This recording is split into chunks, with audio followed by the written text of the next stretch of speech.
Hello to all, मैं हूं भावना और आप देख रहे हैं गपशप क्वींस। आज की इस वीडियो में मैं आप सभी से एक ऐसे मामले पर बात करूंगी जो हमारे बड़ों की परवरिश में रह गई एक बड़ी कमी का नतीजा है। आज की इस वीडियो में मैं बीते रविवार को दिल्ली में हुए बॉयज लॉकर रूम मामले के बारे में बात करूंगी।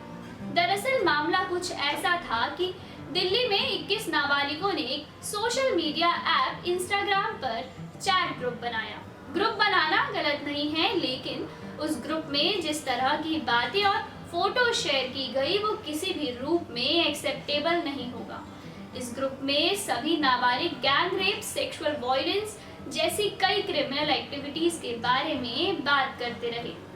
इस लॉकर रूम नाम के चैट ग्रुप में करीब 21 स्कूली छात्र लड़कियों की अश्लील फोटो शेयर कर किसी को सेक्सुअली अब्यूज करने तो किसी के साथ रेप व गैंग रेप करने तक की बात करते रहे।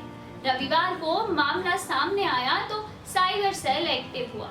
फिलहाल सभी लड़के पुलिस की हिरासत में हैं, लेकिन बात सिर्फ यही खत्म नहीं हो जाती। यह तो सिर्फ 21 लड़के हैं जो सामने आए हैं, लेकिन इन्हीं के जैसे कई मर्द ऐसे और भी हैं जिनकी शायद हम और आप गिनती भी नहीं कर सकते। बात करें नाबालिग लड़कों की तो किसी भी ग्रुप में इस तरह की बात करना ये साफ बयां करता है कि उनकी परवरिश किस माहौल में हुई है। और यहाँ गलत सिर्फ वो लोग नहीं हैं जो ये सब कर रहे थे, उनके साथ ही बराबर के जिम्मेदार वो लोग भी हैं जिन्होंने अपने सामने ऐसा कुछ होते देखा लेकिन आवाज कभी नहीं उठाई। जिम्मेदार हैं वो लोग जिन्होंने कभी उनको लड़कियों के साथ कैसा बर्ताव करना है यह सिखाया ही नहीं। मेरे कुछ सवाल हैं जिनका जवाब मैं और मेरे जैसी कई लड़कियां ढूंढ रही हैं। आखिर मर्द जात को किसी ने यह कभी क्यों नहीं सिखाया कि मेन विल बी मेन और बॉयज विल बी बॉयज वाली मेंटालिटी बहुत गलत है। गलती है उस सोसाइटी की जिसने लड़कों और लड़कियों की परवरिश में हमेशा फर्क किया।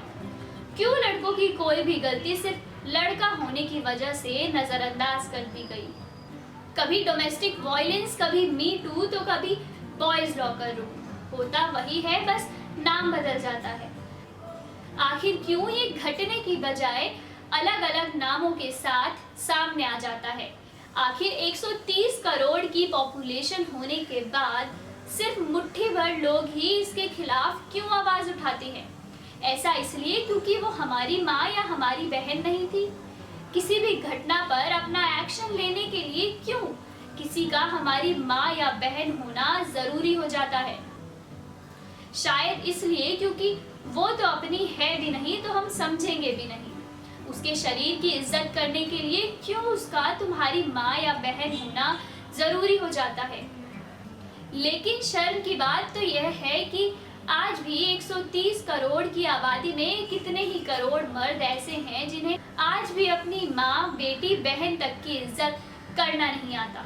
आज भी हम उस so called male dominating society का हिस्सा हैं जहाँ लड़कियों की जिंदगी पर शादी से पहले उसके पिता और शादी के बाद उसके पति का हक हो जाता है। आखिर कब तक हम हाथों में पोस्टर लेकर इंसाफ की लड़ाई लड़ते रहेंगे। अब ये वक्त है जब उन लोगों को आगे आना है जो कहते हैं कि सभी मर्द एक जैसे नहीं होते। ये वक्त है उस पिता का जो अपने बेटे के साथ बैठे और लड़कियों को लेकर उसकी सोच को जाने और अगर वह गलत है तो उसे समझाए। अब दिक्कत बुरे लोगों से नहीं है, वो तो अपना काम बखूबी कर रहे हैं। दिक्कत है उन अच्छे लोगों से जो इन लोगों को पहचान नहीं पा रहे।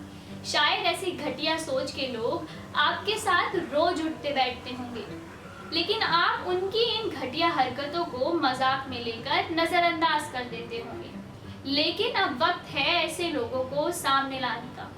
अब वक्त है बुराई पर अच्छाई की जीत, इस मुहावरे को सच करने का। अंत में यही कहूंगी कि चाहत ये नहीं कि ये बात ज्यादा से ज्यादा लोगों तक पहुंचे। चाहत ये है कि जितनों तक पहुंचे उन तक असर भी पहुंचे।